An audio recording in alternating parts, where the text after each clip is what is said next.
What's going on, AGP fam? We are back with another video. As you can see today, I have my lovely wife with me. It's been a while. Clap it up for her. Yay, yay, yay. So today we're going to do essentially a couple edition of some very commonly asked Christian questions that I know a lot of us think about. We think about personally ourselves, Mm.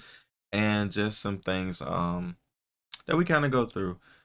So if you like this type of content, please give us a like on the video, subscribe to the channel, and hit that noti bell. Yes, hit that noti bell. Um, Again, thank you all so much for the support that you guys have been giving to this channel. We are on our way on this Christian journey to better our relationship with the Lord, and also try to spread the word, and also come as humbly as possible for those who are just like us. So to all of my Christian brothers and sisters, I hope you're enjoying your day today, and also just come hang out with us. Thank you. Mhm. Thank you. Mhm. All right, baby. Mhm. So these questions, I believe we have what, like 7 questions, and Mhm. then we'll go through them and we'll talk about them. Yep. So I'll let you have the questions on your phone. So I guess you can just go ahead and I guess shoot off the hip whenever you're ready. Okay, so the first question is, how does God see me when all I see are my flaws?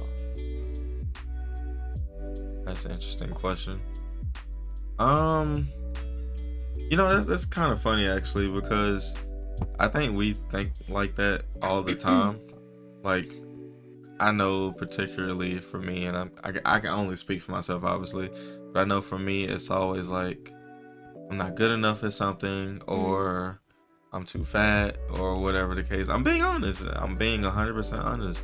Yeah. I always feel like I'm either not good enough at what I do, Yeah. or that I'm a little too fat with my weight, or I don't always keep my weight in check. But I think it's something important to know and kind of learn that it teaches us in the Bible that no matter how you see yourself, the Lord always still sees you as his child, and that he loves you no matter what.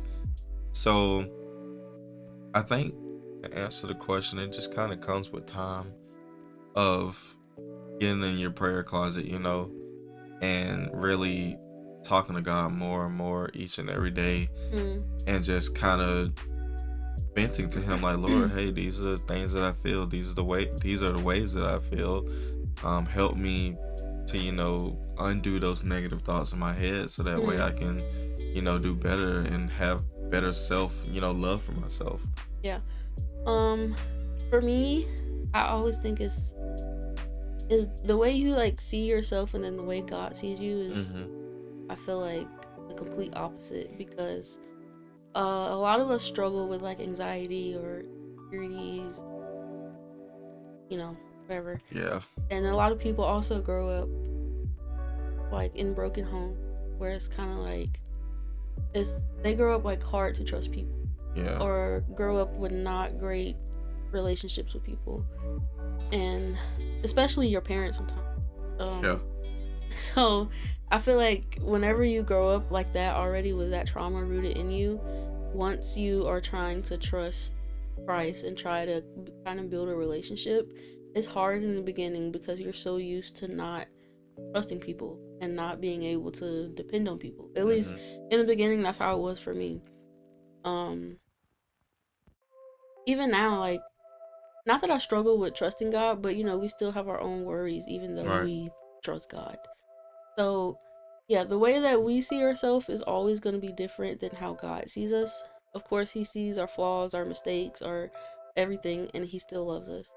And yeah, why? It's funny. What I'm thinking about right now? It kind of just reminds me. Again, please do not quote me. I am still learning. I am not an expert on anything. So do not quote me when I say this, because I always get these two people, their names confused, because they sound literally the same. Jeremiah or Zechariah. Mm. I'm gonna edit this and obviously put the correct name of the prophet in here, but I think it's Jeremiah. I always think about how when he said, "Lord, I'm not good enough for this. Please don't make me do this." I think this is also when he was Jezebel actually was trying to fight him, and there were some other things going on during this time period in the Bible where he was kind of going against Jezebel, and she was trying to kill him and a whole bunch of other stuff. And he went up into the mountains, and the Lord told him to do these certain things, and he was like, Lord, I'm not good enough, please, I can't do this no more. And Lord forgive me, disclaimer, he was like, you know what, I'm gonna kill myself. And the Lord said, how about you just go take a nap and eat something? I'll be back in 30 minutes. Oh, I think that's Elijah. I don't know. I know the story, I just Yeah. don't know the prophet. But my whole point of saying that is, it's like we look at ourselves in a way like, Lord, you telling me to do this thing, But I'm not good enough. and to do I'm not this. good enough to do it. Yeah. And then without even having to say, the Lord's like, boy, I wouldn't tell you to do this if I didn't trust Yeah. you and have faith in you. Go take a nap. I'll be back. So When I get back, you better be doing ass. yeah, if you have grown up struggling kind of like with self-doubt and self-esteem, or you always are gonna think, oh, I'm doing something wrong. Yeah. But the way that God sees it, of course, we're still human. We still make mistakes, flaws, and all. But He made us that way, and He knows our heart. He knows everything about us. So, 100%. if He created the entire world and universe and decided that He needed one of us in it, like to create us, I feel like for me, part of the reason why I've even come to learn to love myself is because I know that God loves me. And there's obviously days where I might say bad things about myself, or see myself like, I don't know, like lowly, like I'm making mistakes or blah blah blah blah blah. But I always think, would God talk to me this way? Would Jesus want me to say this about myself? Right. And obviously I know that answer is no when it's a bad thing. So that is something that helps me love myself and see myself differently, and try to understand that I don't have to do anything to kind of earn God's love, that He just loves me because He created me, He created us. And so yeah, that's something that I try to remember daily. 100%. I like that. I like that, baby. Yeah. So you have anything else to say? Oh no, I think I'm good on that. I might find something later on, but I think I'm good. Okay. So the next question is, this kind of also ties in with the first one. Does having anxiety mean I don't trust God enough? That's deep. I'm gonna let you answer that first. Why? Because I haven't. I mean, we both do, but I'm gonna let you answer that first. No, I don't think having anxiety means you don't trust God enough. I think we're all human, and we have human emotions, and sometimes we have anxiety about our lives, or we have worries about things that we can't necessarily change, or Right. we worry about the next day and all that stuff. Obviously, scripture tells us that we should not worry about the next day, and what was that? That's my editor. Okay. Yeah. Yeah, you just kind of threw me off. But I don't think anxiety means we aren't trusting God enough. I think that anxiety and worry is a very human emotion and a very normal emotion. Something that kind of helps me, I guess, get through that or overcome it. Not necessarily overcome it, because I still deal with it. But is I always think to myself that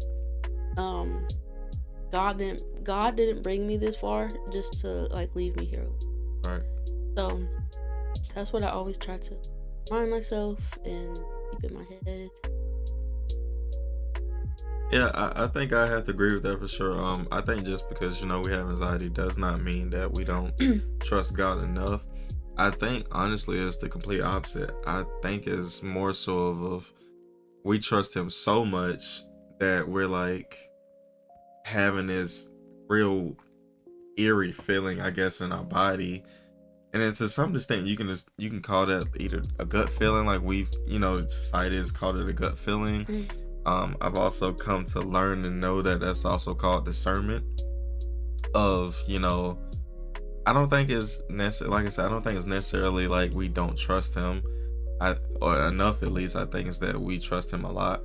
There's it goes back to the trauma that we faced, as a kid, and for Yeah. anybody who's growing up in a broken household of you see so many things worldly, to the point that when you finally do find God and do start to incorporate him in your life, there's still that lingering feeling of trauma, in the back of your head Yeah. that you're like trying to work through and have God help you with, all while doing it.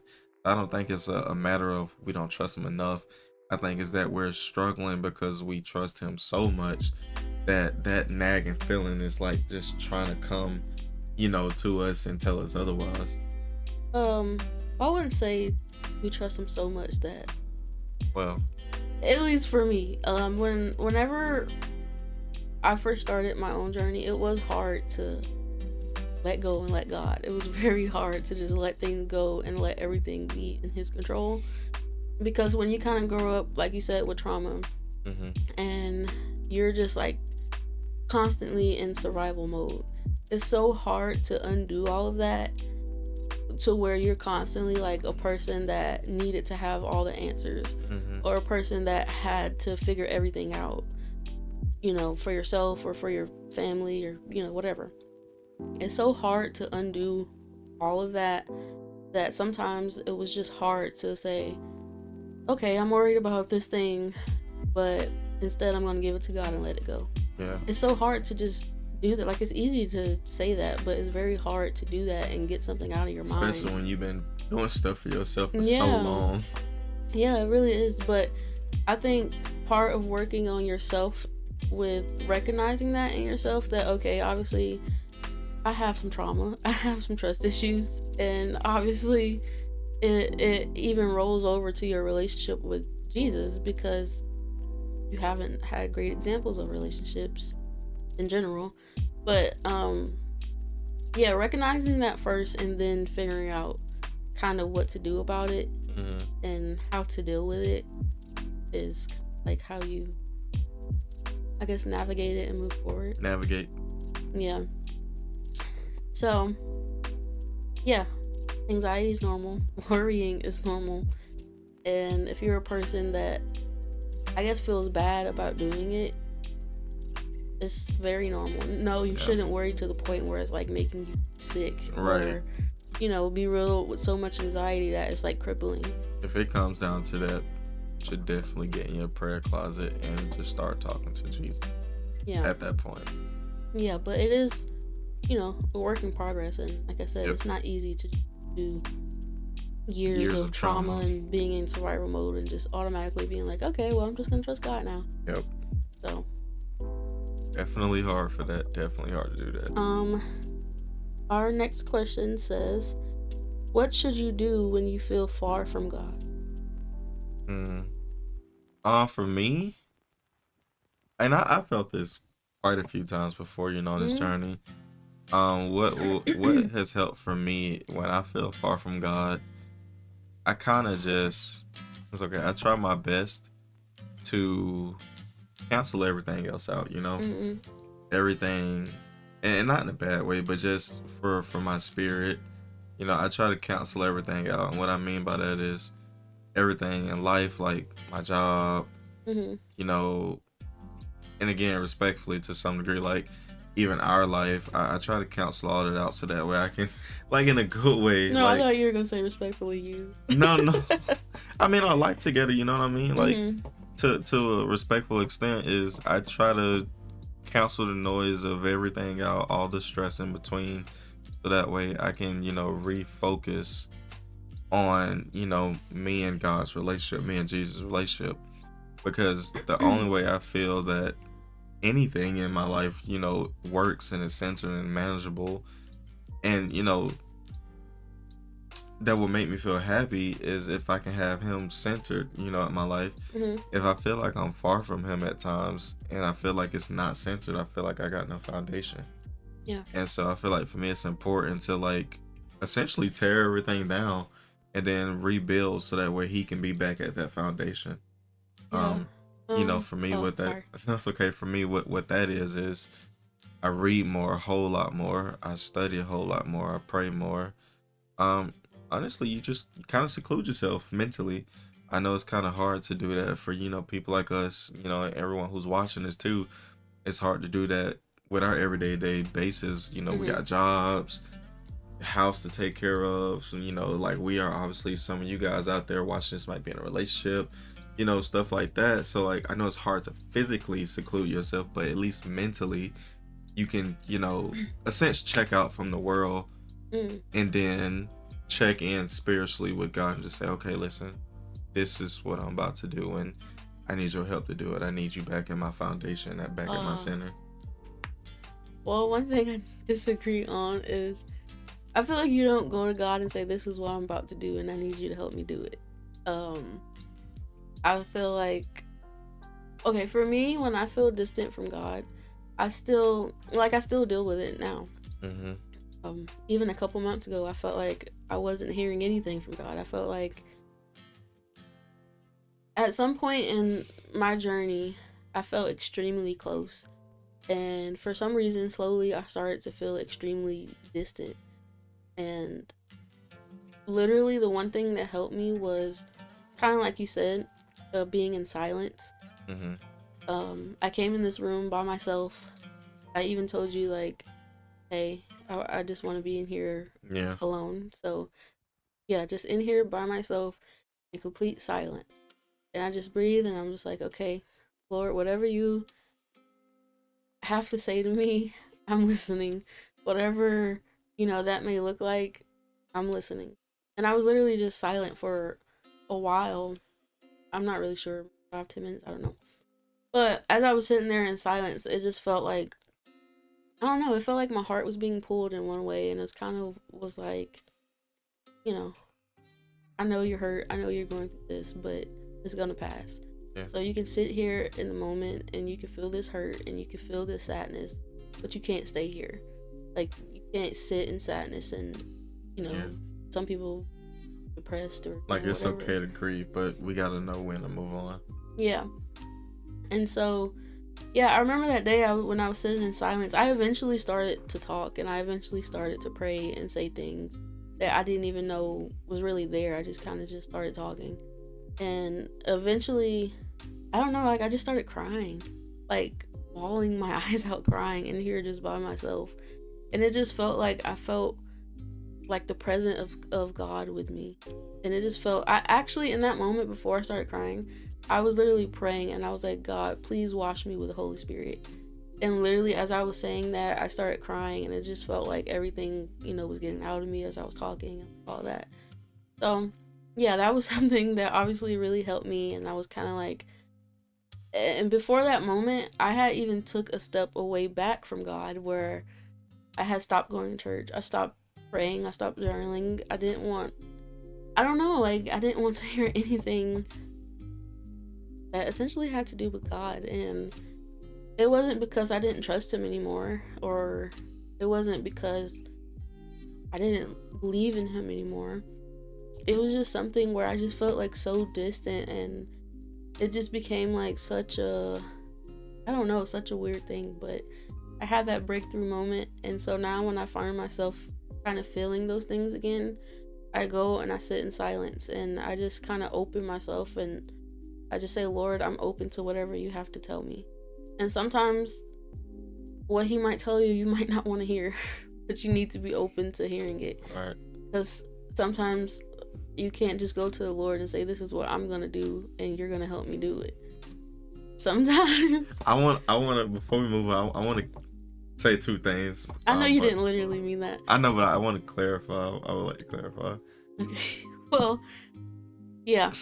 Sometimes when God talks to you, it might not be what you want to hear. It might not look like what you're expecting. It might look completely different, but I trust that it will always be what you need to hear and what you need to do.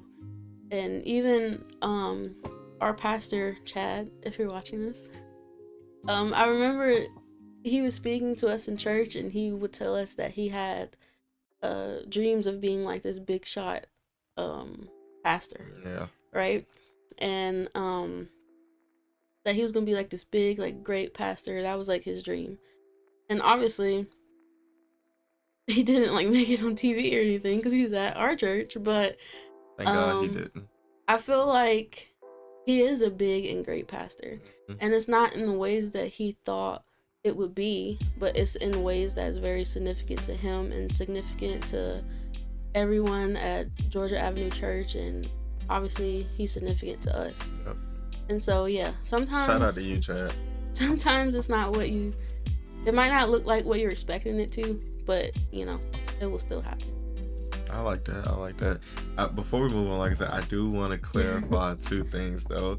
One was a question, and I'll get to that in a second. But the other one was what I meant by when I said, when I seclude myself mentally, Mm. it's not necessarily I'm telling Jesus, listen, this is what I'm about to do. Okay, Yeah. you gonna help me. It's when what I meant by that was like I'm making a decision in discernment. Knowing, attempting to know the difference of what's good and error, a good spiritual decision Mm. versus a bad one. So that's more so what I meant. It was me, kind of solidifying, like, okay, I feel like in order to put Jesus back at my center, this is the decision I need to make. So it's basically me thinking that to myself in my spirit, discerning, and then going to Jesus saying, hey, listen, this is what I think I need to do. And if it's okay, this is what I'm about to do, and I need your help to do it. I mean, y'all leave it up. You talk about it in the comments section below, Yeah. But the other thing I want to say, no one's perfect.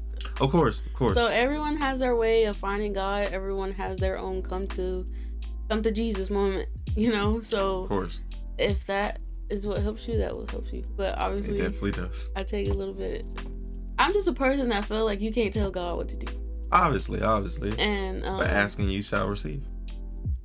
Yeah, but still. It's not Anyways, that's a whole different conversation. Are we ready for the next question? I do have one. I did have a question. Considering your comments that you said though, when you said that you felt, distant at times and didn't want to hear anything from the Lord, not in a negative way, obviously, but could you say that maybe honestly it was the pressure of, in a sense, just being Christian? It was the pressure of feeling like I have to be good, quote unquote, or I have to do these things, correctly, quote unquote, and it just kind of like took you down over time. Yeah, that probably is definitely what it was. Because that's a real thing. Like, yeah. I felt it. I know other Christians I see on social media talk about it a lot.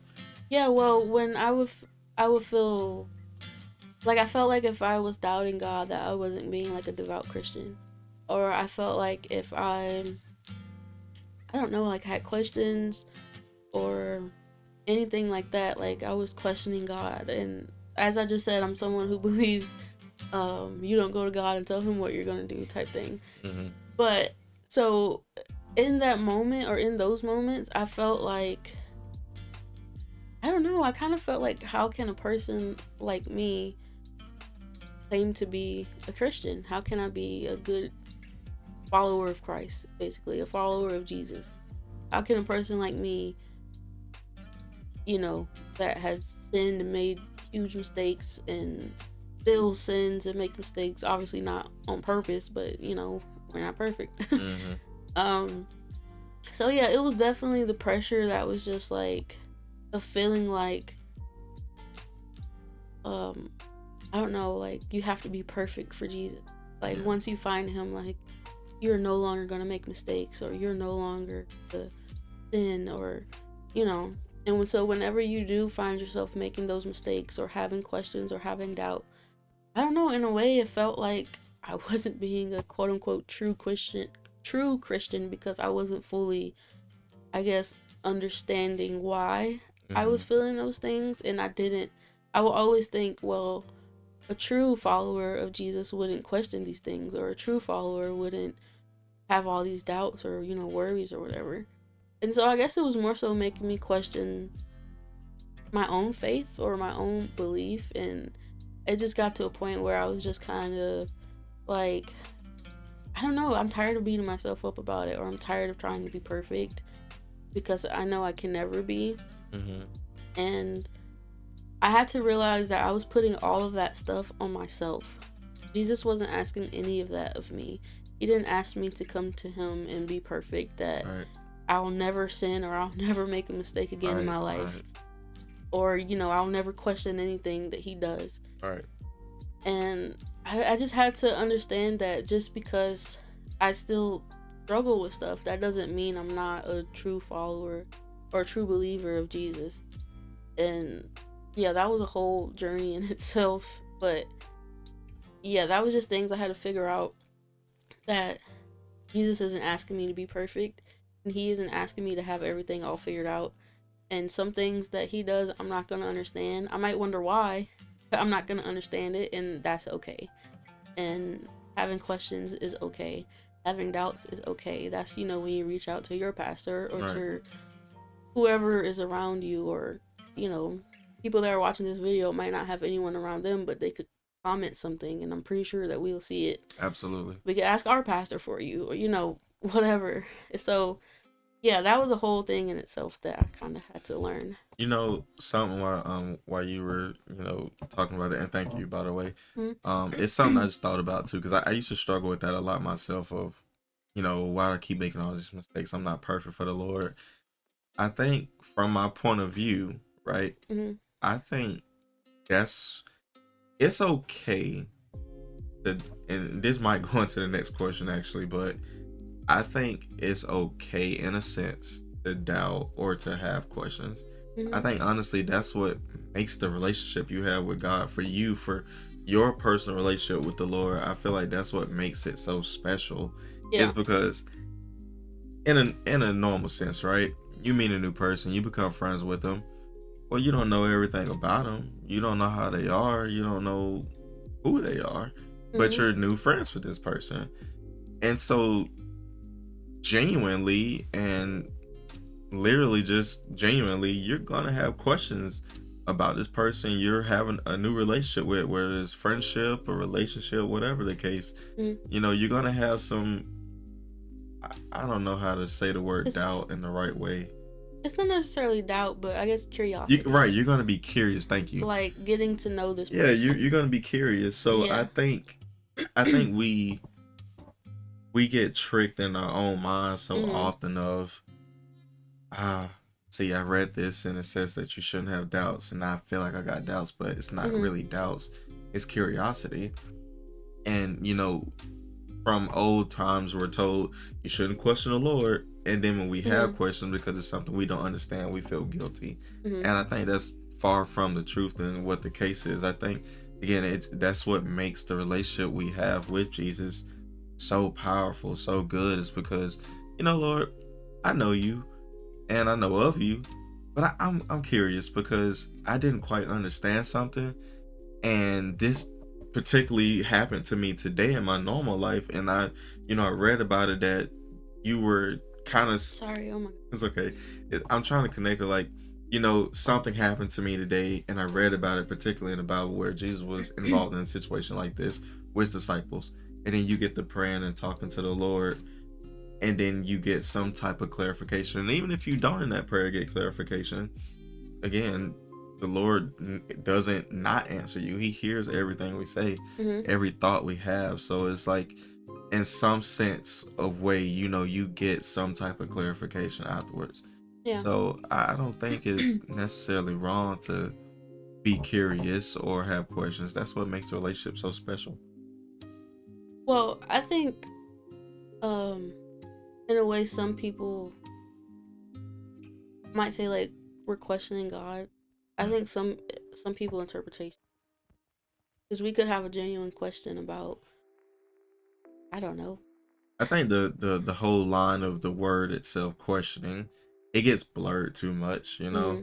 Whether I get exactly what you're saying. Or we might. I'm sorry to cut you off. We It's might okay. even question like why certain things happened in our life, or why, stuff happened, and kind of like what I was saying earlier. Sometimes it's not what you want to hear. It may have been something that needed to happen in order for your faith to grow, or it may be something that someone needed to be out of your life because they were a bad influence, or whatever. Mm-hmm. And sometimes when we're caught up in our own emotions, we can question God. Why did you do this? Why did you let this happen? But obviously, we have to understand that certain things happen for a reason, Right. even though we may not understand or see that reason yet. But part of trusting God is trusting the process of, God, that really hurt. I don't understand why it happened, but I'm going to trust that something fruitful is going to come from it. Right. I'm going to trust, whatever you have planned for me. And I guess that kind of segues into this question, because it says, how do you keep your faith when your prayers aren't being answered? Which is very hard. It is 100% hard. Especially when you feel like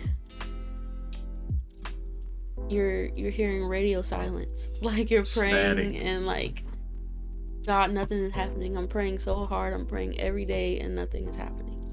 How do you continue to be faithful to a God that you feel like is no longer hearing you or is no longer helping you?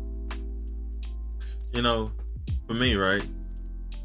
A long while ago, I used to think when that sort of stuff happened where I was praying so much and I felt like I wasn't hearing anything, I felt like I did something wrong. Like I felt like I did something so bad or was in trouble, in the sense that God was like, no, you don't punish me.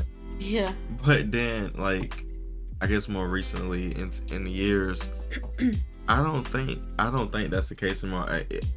Granted, it's still hard, at times to stay discerned and remain faithful when you feel like your prayers aren't being answered. But I feel like that's because we want it on our timing. We want those prayers to be answered when we want them.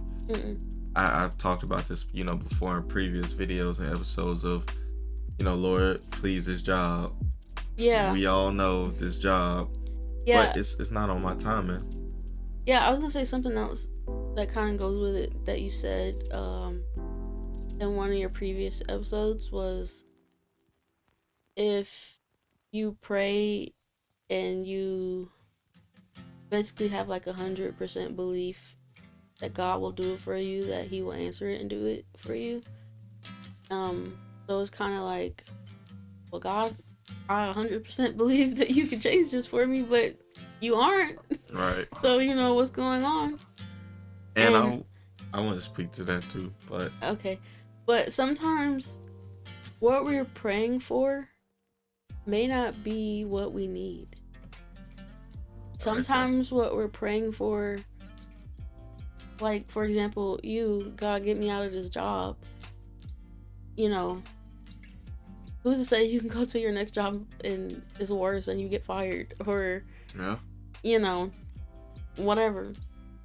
So we're praying for things, and you can have forgive me for saying it this way, but you can have all the belief in the world, but if God does not intend that that thing is for you, then it is not for you. Yeah. Because what is for you, what He has planned for you, is gonna be for you. No one can erase that. No one can change it. No one can prevent it. No one can take that away from you. What He has for you is for you. And like I said, sometimes, or a lot of the time, when we are praying for things, or when we're talking to God, or even this relationship or walk with God, whatever you guys want to call it, a lot of the times it's things that we do not want to hear and do not want to accept. And it's hard to hear it. It's hard to accept it. It's hard to move forward when you feel like you have to let go of certain things or certain people. Or, God, I want this so bad and it's not happening. It could not be either A, the time for it to happen, or B, it is not meant to happen. And, sometimes that's hard, to want something so badly and God says, no, I'm sorry, that's not meant for you. Yeah, that's honestly, well, with the talks that we be having on our in our personal life, that's something I'm still learning.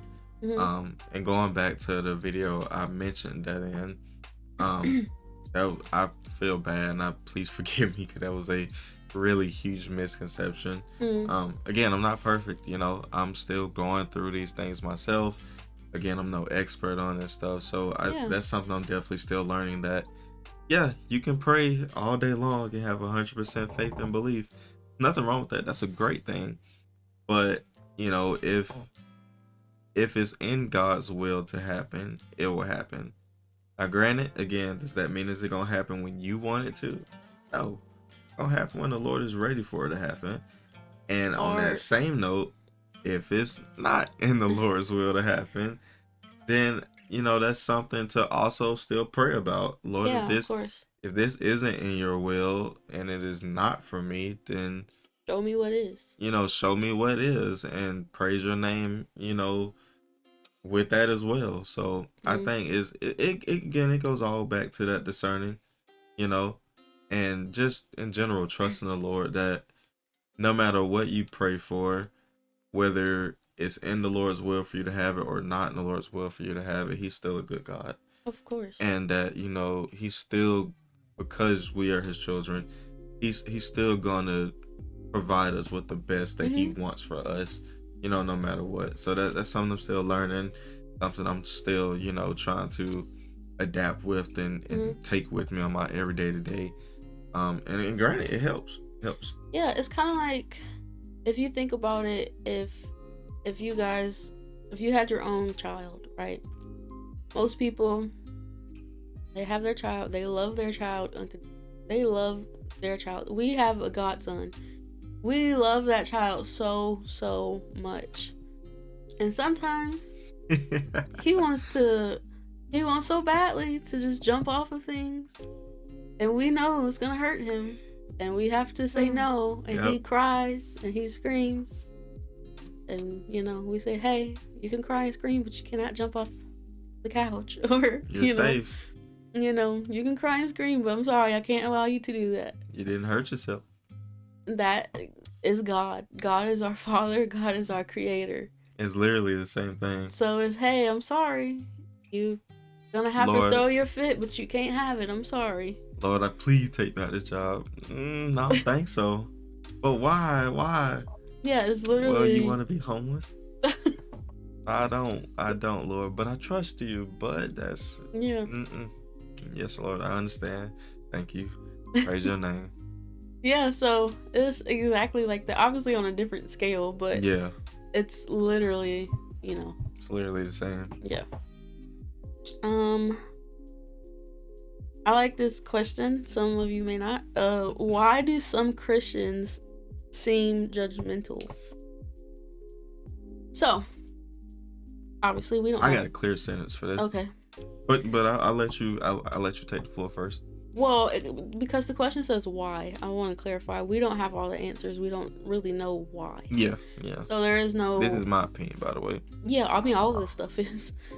we're Christians, but we're still learning. We still struggle. We're still, But, so yeah, there's no definite why.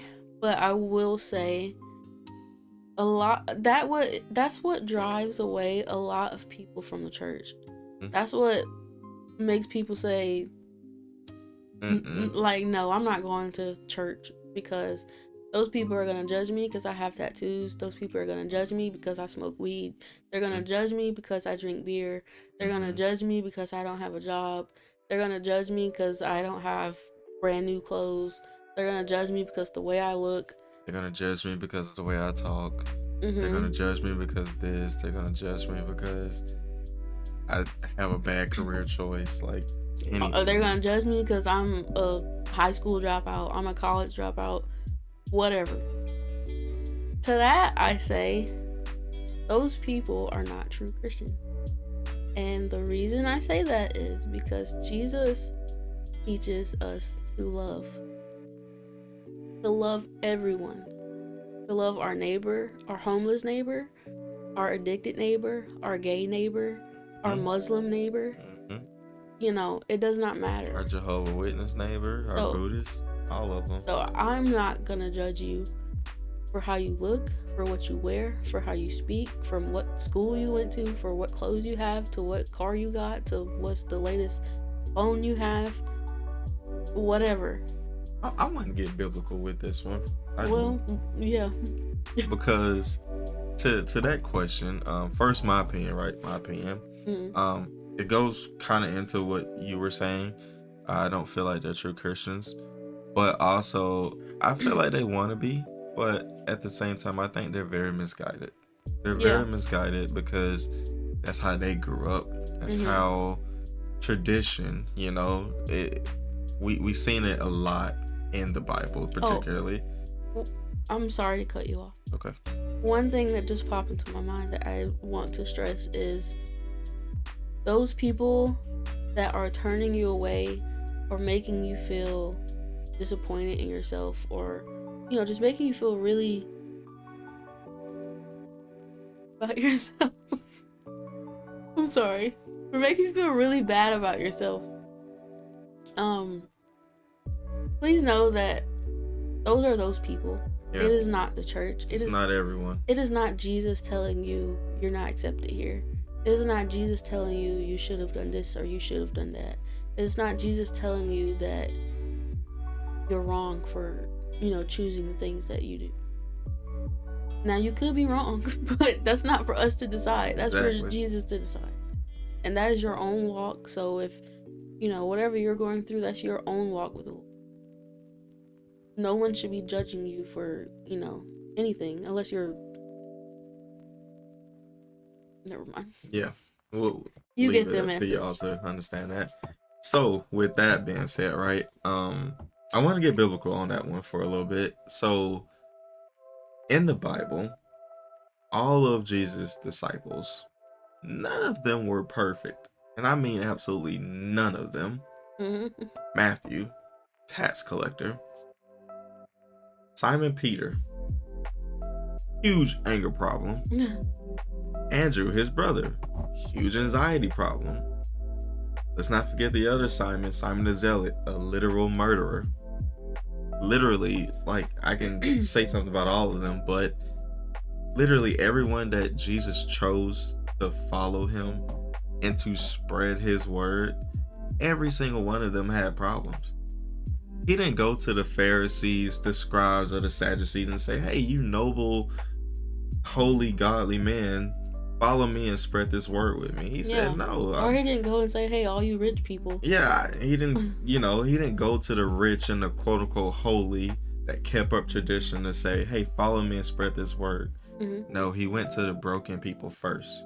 Mm-hmm. Because I'm not saying they're the only ones that need Jesus. Obviously, everybody needs God, but they needed him the most. Mm-hmm. It's the broken, it's the weary, it's the people like us, you guys watching, who need Jesus the most. Just because, and granted, your life choices are your life choices, but I am going to say a couple of things. I'm gonna get biblical again in a second, but just because you were, well, forgive me, just because you were a prostitute and now decides you want to come to church doesn't mean you bad. And for the people at that church that say you are and you need to leave or whatever the case, shame on them. That's wrong with them. You were something and now you're deciding to get your life together. That's just like the drug dealer. Mm-hmm. Yeah, they sell drugs and or yeah, they smoke weed. They smoke weed or whatever the case, but now they had a realization, they had an epiphany, a rebirth. Well, and now they want to get their life together and they feel like they can't. You shouldn't. Well, I want to point out that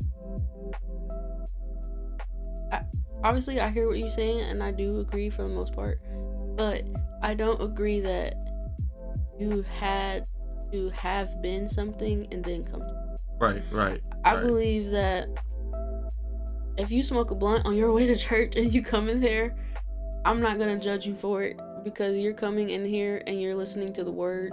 And even though right now you might be lost, even though right now you're going through something, I'm not gonna stare at you because you came in here smelling like weed. Right. Or I'm not gonna, feel some type of way, because ultimately our goal is all the same. Right. We all trying to get to the same place. And then on that same note is, I'm not sure which chapter it is off the top of my head, so I'll say the continuation of the chapters. Matthew 25 through chapter 28. In in between those chapters and verses, Jesus literally speaks about the parable of you did the least for my lamb and Mm-hmm. sheep versus those who didn't. Mm-hmm. It's literally the same principle.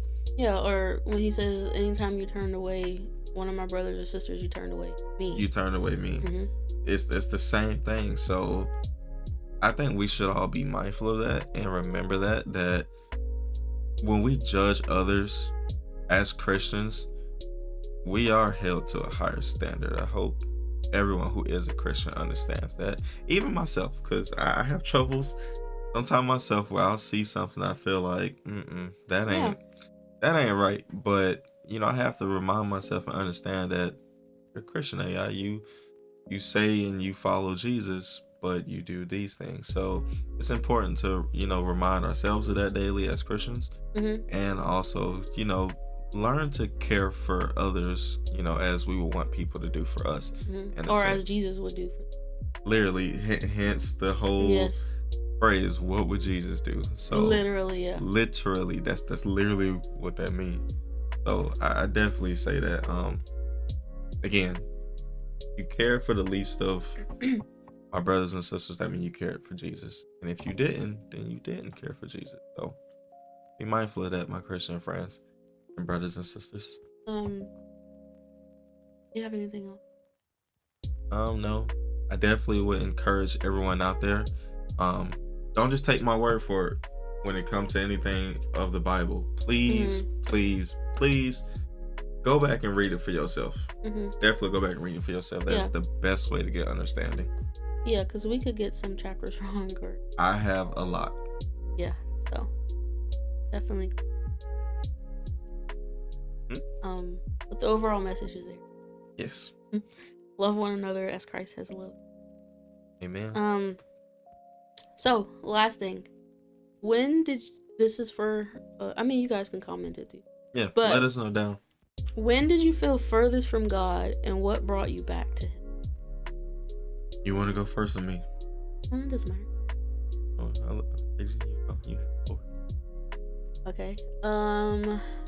When did I feel furthest?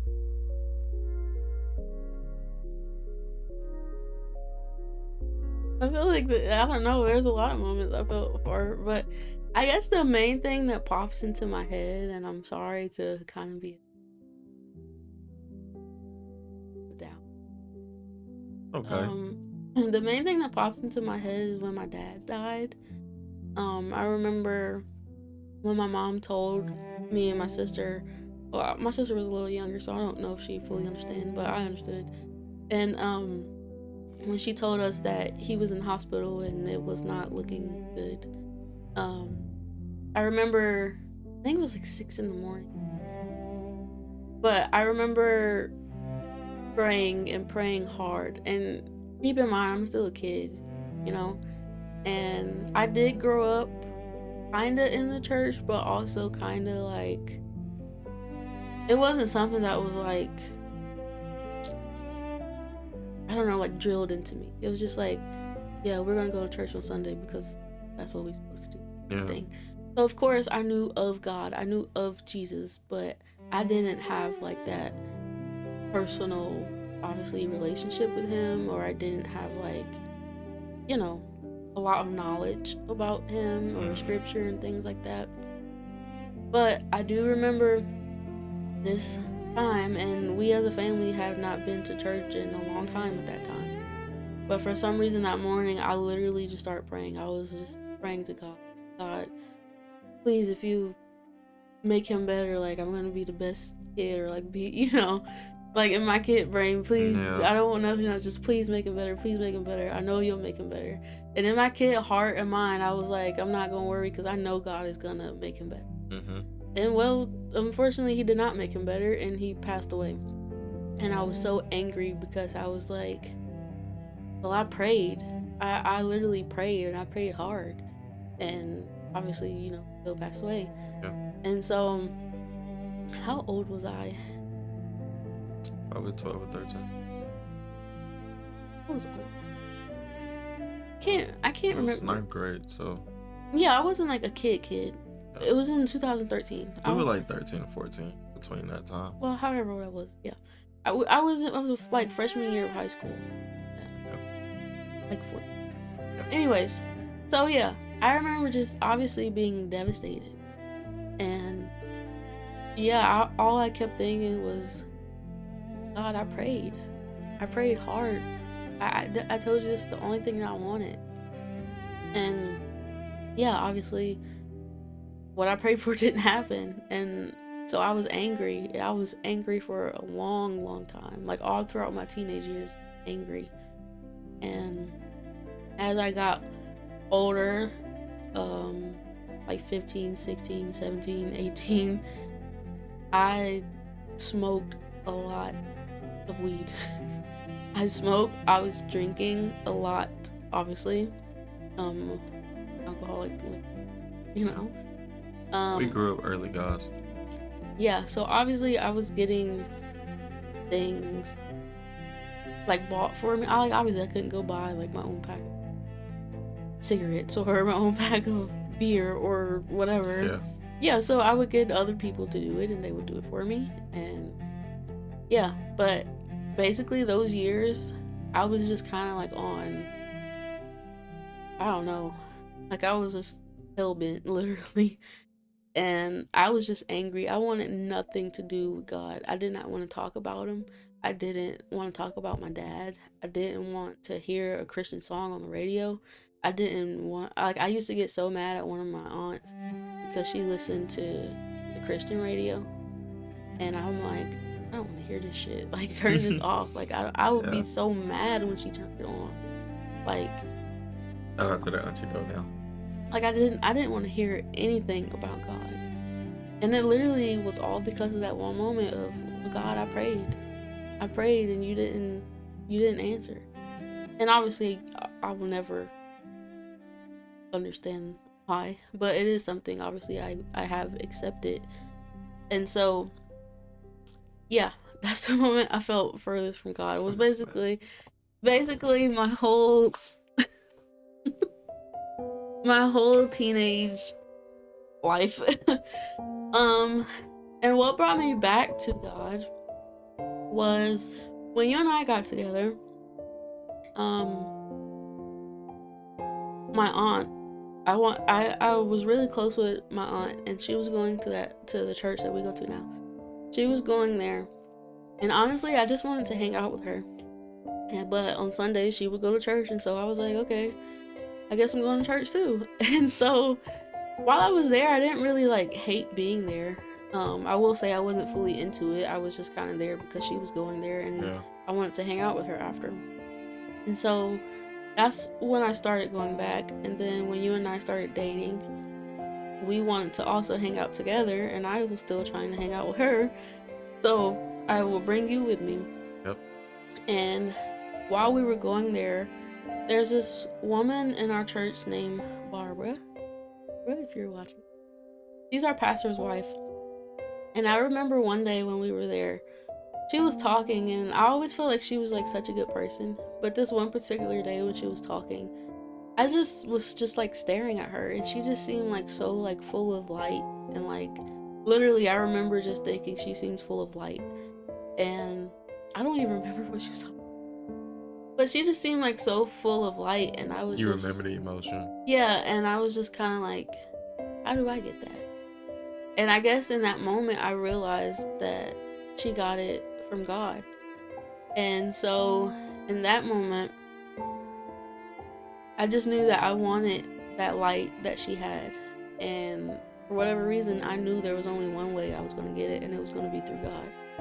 And so when we started to go to church, I started to take it more serious and actually pay attention and learn things, you know, on my own. And obviously I had to accept the fact that, you know, some traumas happened in my life, and you know, I had to accept it. I can't change it.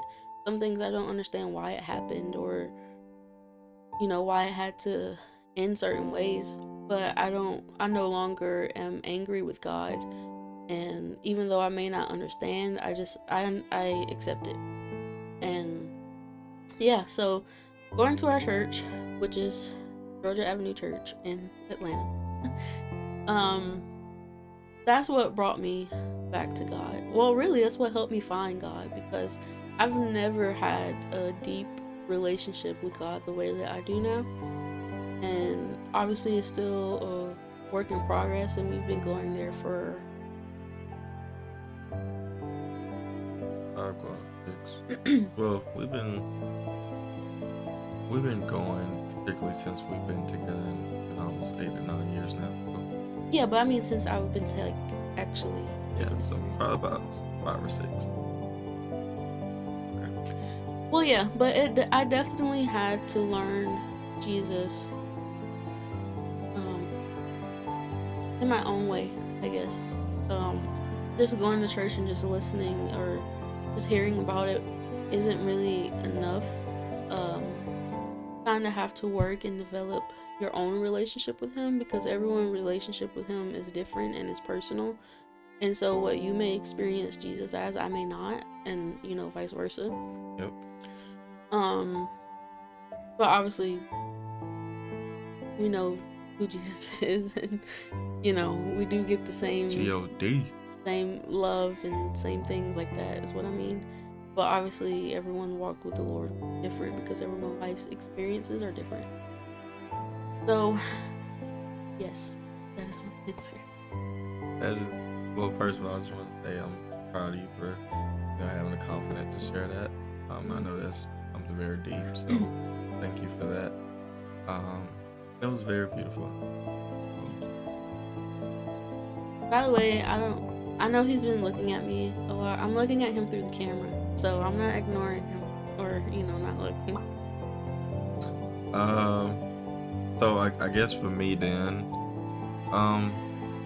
I would say it was anywhere from the time of being 11 to about 15 or 16 for me.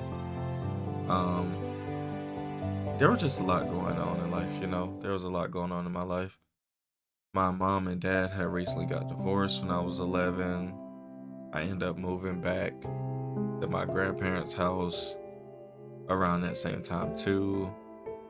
And I was an awkward kid. I was an awkward kid growing up.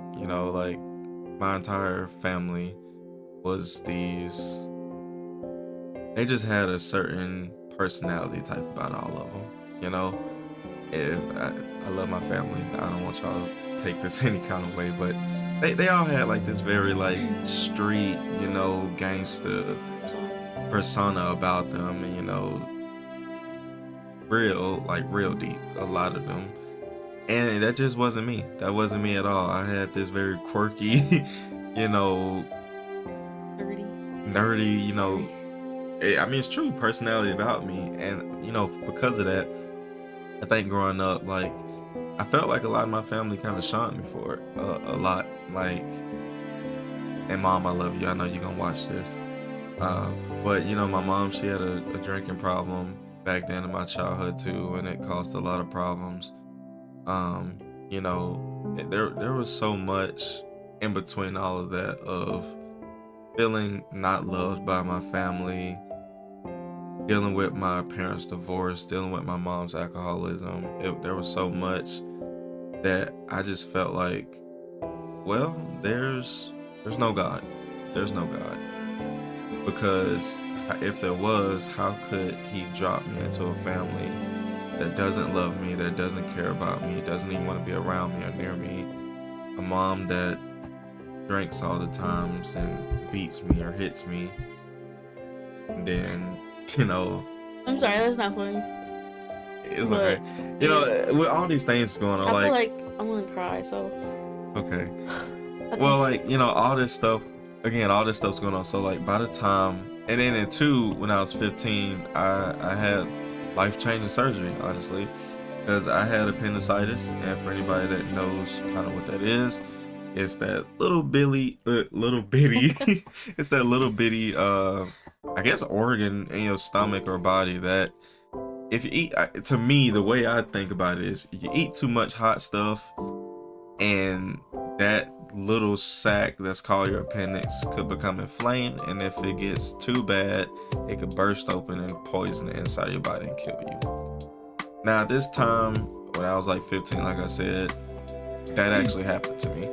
Um, my appendix got inflamed, and nobody in my family knew what was going on. Nobody could tell what was going on. They just knew that I kept throwing up so much to the point that at one point I just was heaving. And it was so bad that I was going in and out of consciousness, and nobody could tell why. I ended up getting rushed to the hospital, and the doctors at I believe Emory at the time, and I went to Children's Hospital I think first. They end up telling at the time like, no, this kid is in real bad shape. He's appendicitis. If he doesn't have like emergency surgery right now, we're gonna lose him.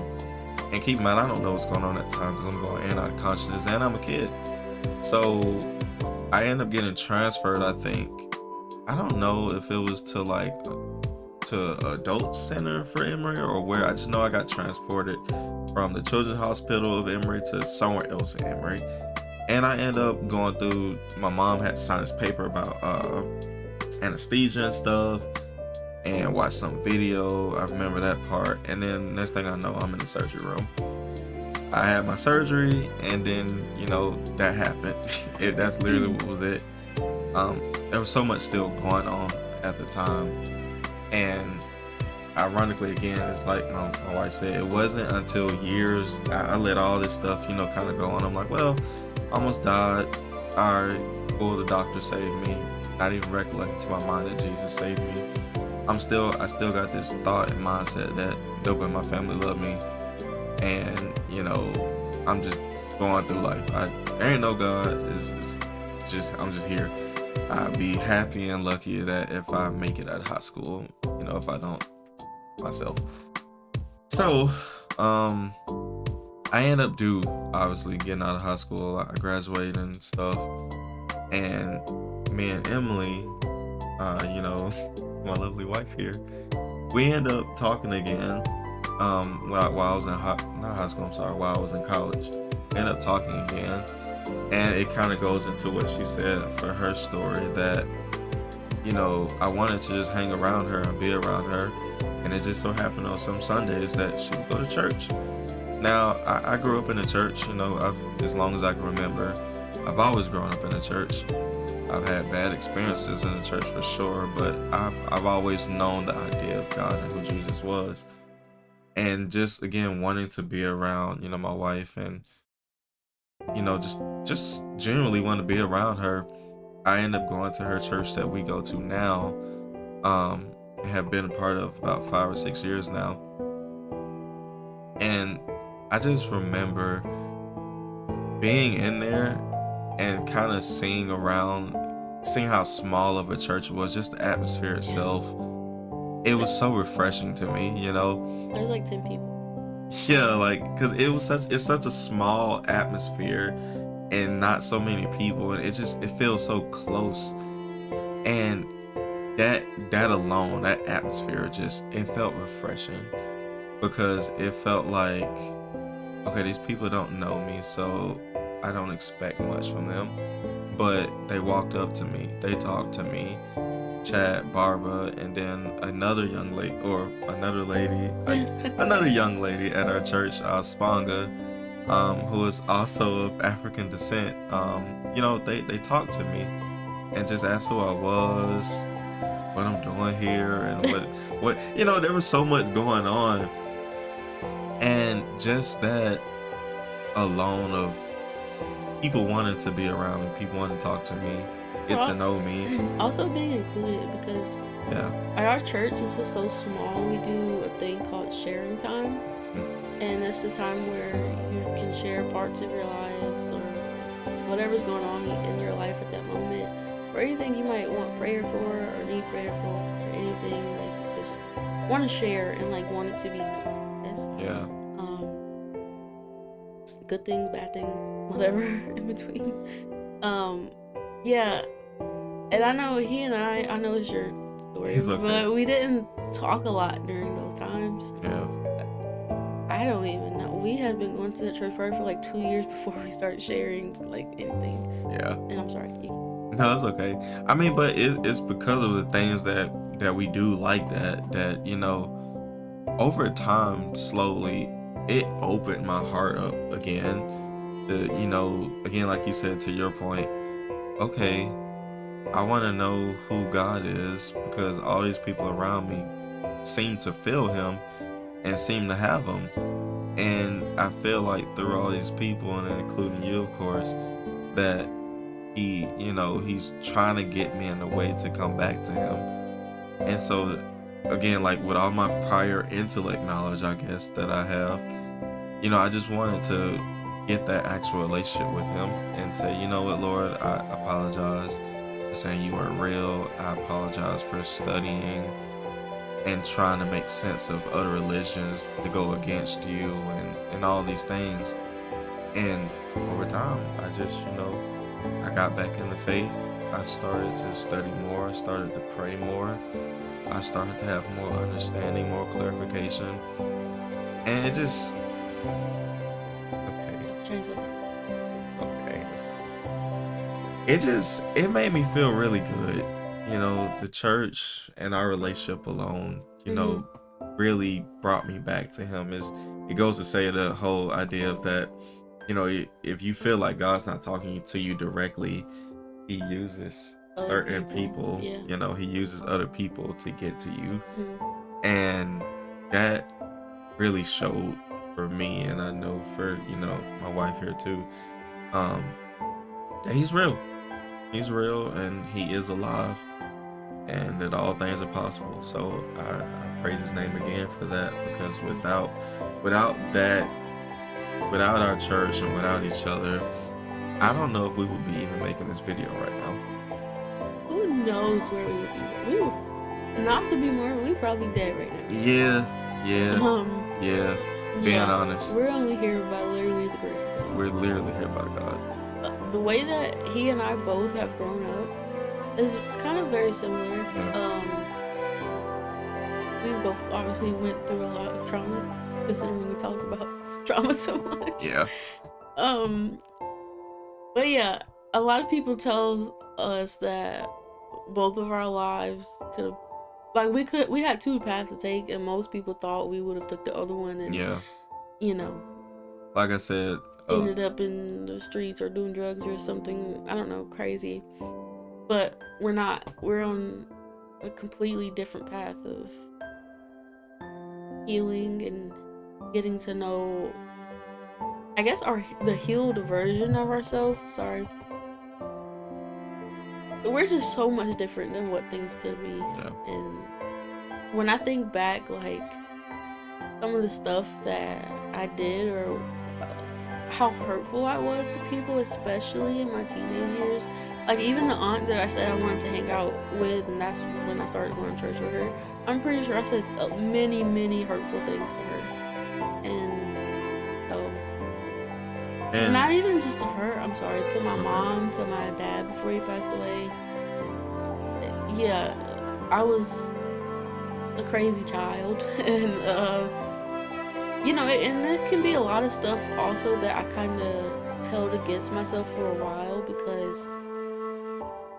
because it was that moment of my dad passing away that kind of drove me away from God. But also, while he was alive, I just feel like I felt like I spent so long, like, trying to push him away, that by the time I fully accepted him and, wanted him to be my dad, that, he died.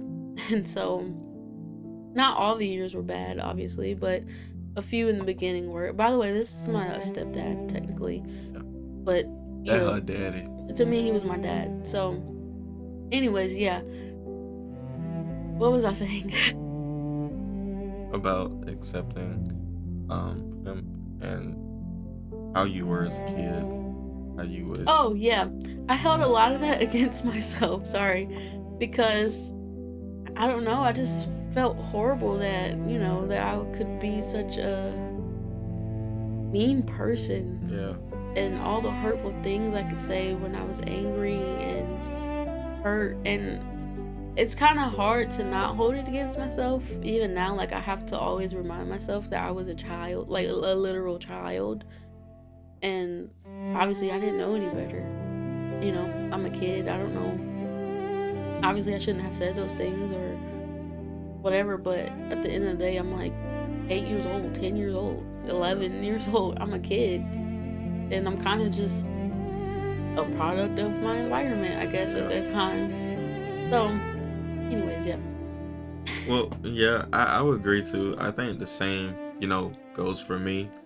Because even though I felt like an outcast, in my family and my life, I didn't make it no better. Myself was like, okay, this is how I'm gonna be treated. I'm gonna give y'all what y'all think I am then. For all of you. Yeah, and so I wasn't necessarily a bad kid, but I was very snappy.